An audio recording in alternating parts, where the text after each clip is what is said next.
Welcome, dear listeners. Today, we explore the art of maintaining serenity amidst the storms of our lives. How do we stay calm in any situation? It's a skill that may seem reserved for the few, the enlightened, or the exceptionally trained, but I assure you, it's accessible to each and every one of us.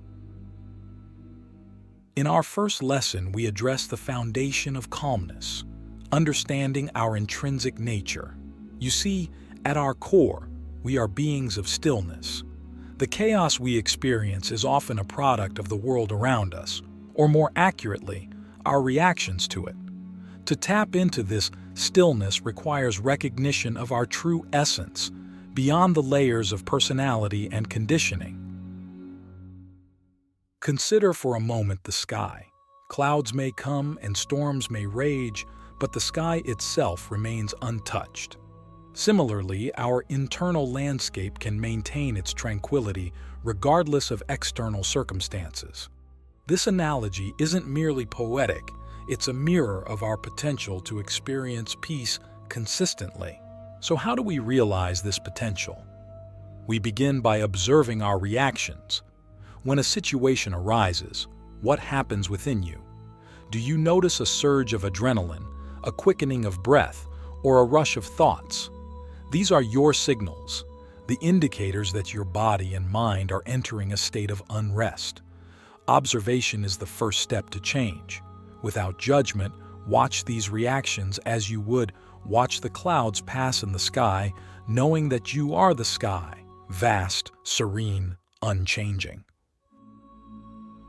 Now, let's consider our thoughts. Often, our mind is a tumultuous place, filled with ceaseless chatter and worry. But thoughts, like emotions, are transient. They come and go, and you have the power to choose which to engage with. Imagine your thoughts as leaves on a stream, floating by. You have the choice to pluck one out and examine it or to let it float away. Practice this discernment, and you will find that your inner world becomes less crowded, more peaceful. But how do you apply this in the heat of the moment, when tensions rise and calm seems like a distant dream? The key lies in the breath. Your breath is the bridge between your body and mind, the rhythm that can anchor you in calmness. When you find yourself in a challenging situation, bring your awareness to your breath.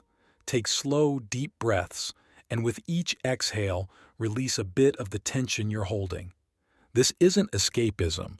It's a technique to reset your physiological state, to tell your body, all is well, we can remain at peace. Click subscribe to this channel to get more profound spiritual lessons. It's also essential to address the narratives we build around our experiences. Often, the story we tell ourselves about a situation fuels our emotional response. If you're stuck in traffic, is it a personal affront, a ruinous event? Or is it an opportunity to listen to a favorite piece of music or an audiobook, a chance to have a moment of solitude? The narrative is yours to write, and a calm mind writes stories that are not catastrophes but chapters in the larger book of life, each with something to offer. Now, we must tackle the deep question that burns within each of us. What is it, at the core, that we are truly seeking in our quest for calm? Is it simply to feel less disturbed by the events around us, or is it to connect to a part of ourselves that remains ever at peace, ever still? Reflect on this, not in search of an immediate answer, but as a seed planted in the fertile soil of your consciousness to grow and bloom in time.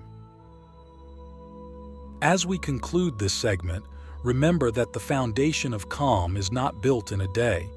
It is laid brick by brick through consistent practice, through the gentle return to the present moment, and through the understanding of our true nature as beings of stillness amidst the swirling winds of the world. The mastery of emotional alchemy, transforming turbulence into tranquility. As we venture further into the mastery of maintaining our inner calm, let's focus on the second vital lesson: emotional alchemy. This ancient concept is the art of transforming our emotional responses, turning the lead of our heavier emotions into the gold of wisdom and serenity. The process begins by accepting that emotions are an integral part of our human experience. They are neither good nor bad in themselves. They are messengers, each carrying valuable information about our state of being and our perception of the world. When a difficult emotion arises, instead of pushing it away or becoming overwhelmed by it, we invite it in with curiosity. What is this feeling attempting to communicate? Anger might be signaling a boundary breach. Sadness could be indicating a loss or a need not met, and anxiety might be highlighting uncertainty that we need to address. The next step in emotional alchemy is to shift our relationship with these emotions. Instead of identifying with them, I am angry, we observe them. I notice anger is present. This subtle linguistic shift is powerful. It helps us to recognize that while we experience emotions, we are not defined by them. We are the alchemist, not the raw material.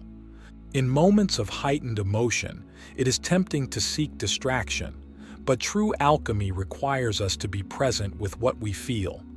It's in this presence that transformation occurs. Imagine sitting by a fire.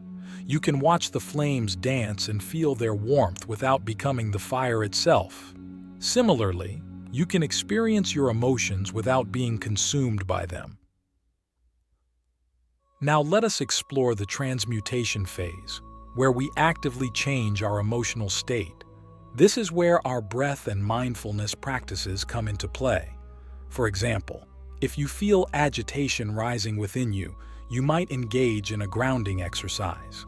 Place your feet firmly on the floor, feel the earth's support beneath you, and breathe deeply, envisioning drawing calmness from the ground into your being with each breath.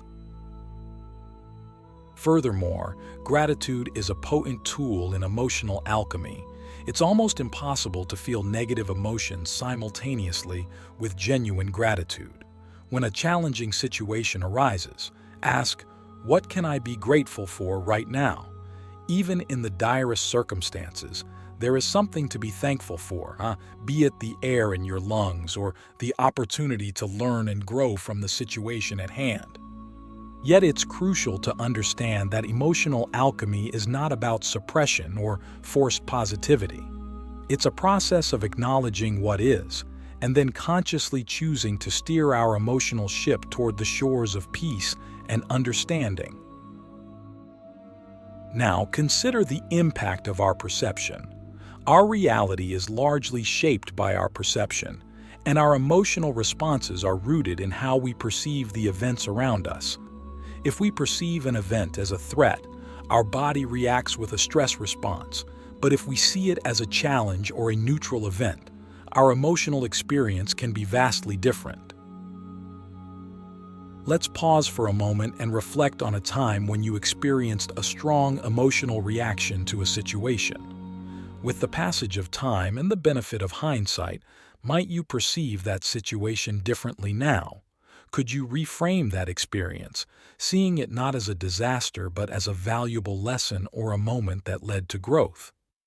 This brings us to a powerful realization. The stories we tell ourselves about our experiences shape our emotional reality.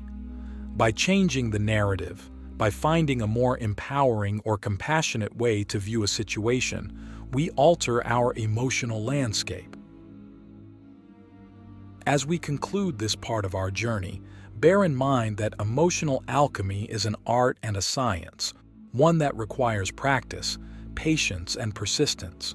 It's about finding the silver linings, learning from our emotions, and choosing responses that align with the inner peace we seek. The perspective panorama. Cultivating vision beyond the veil of chaos. In this third exploration, we shall navigate the landscape of perspective and its profound influence on our ability to remain tranquil in the throes of life's uncertainties. Perspective is the lens through which we view the world, and it has the power to color our experiences either with hues of chaos or with the shades of peace. Let us begin by understanding that perspective is a choice. We often forget that we have the agency to select the angle from which we view our life's events. A single event can be a catastrophe to one and an opportunity to another, simply based on the perspective they choose to adopt. This choice is our silent power, the unseen switch that can illuminate the darkness of our situations. To illustrate this, imagine you're facing a difficult situation. If you view it through the lens of fear, every detail will be magnified and every shadow will have the potential to become a monster. But if you look through the lens of courage, you will begin to see the paths leading out of the darkness, no matter how faint they may be. The situation hasn't changed, but your experience of it transforms utterly. But how does one shift their perspective? It begins with awareness. You must first become aware that there are multiple ways to interpret any given situation. When we're caught in the throes of emotion, our perspective narrows and we see only our default interpretation. By asking ourselves, is there another way to look at this? We open the door to a new perspective. Consider the age-old question: is the glass half empty or half full?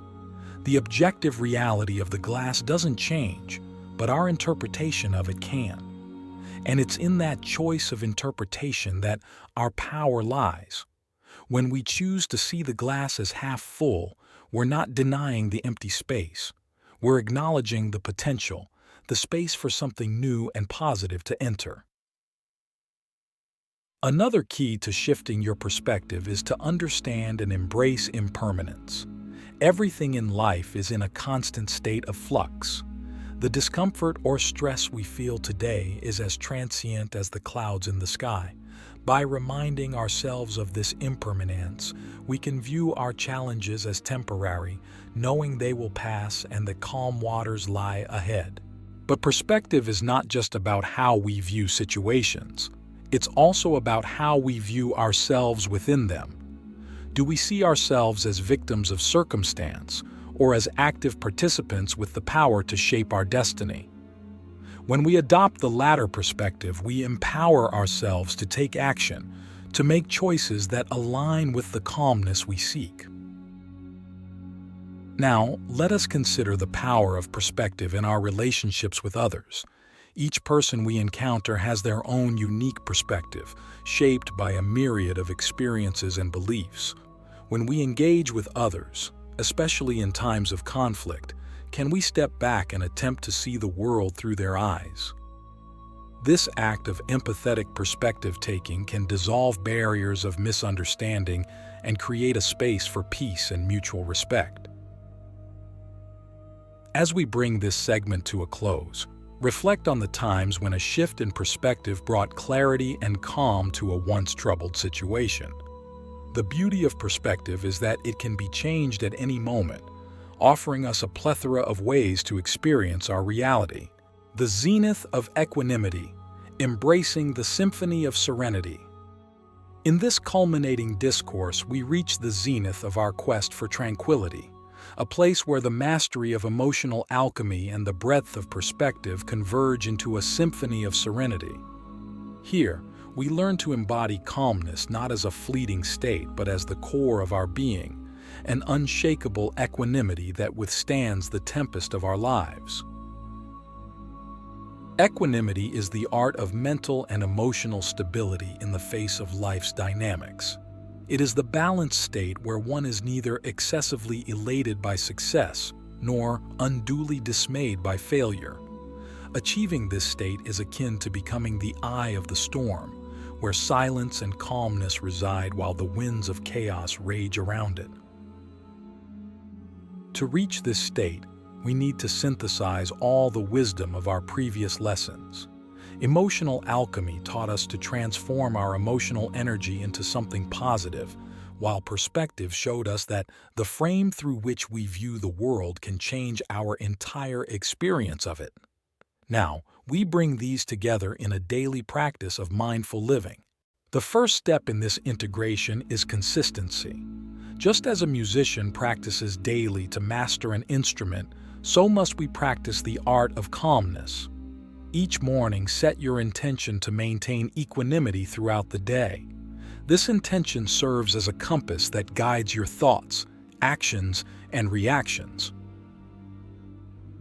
When faced with a situation that challenges your peace, pause. In this pause lies your power, the power to choose your response. Use the tools of breathwork, grounding, and gratitude to anchor yourself in the present moment. Remember, you are the architect of your emotional house. Lay the bricks of serenity with care. Next, cultivate a practice of reflection.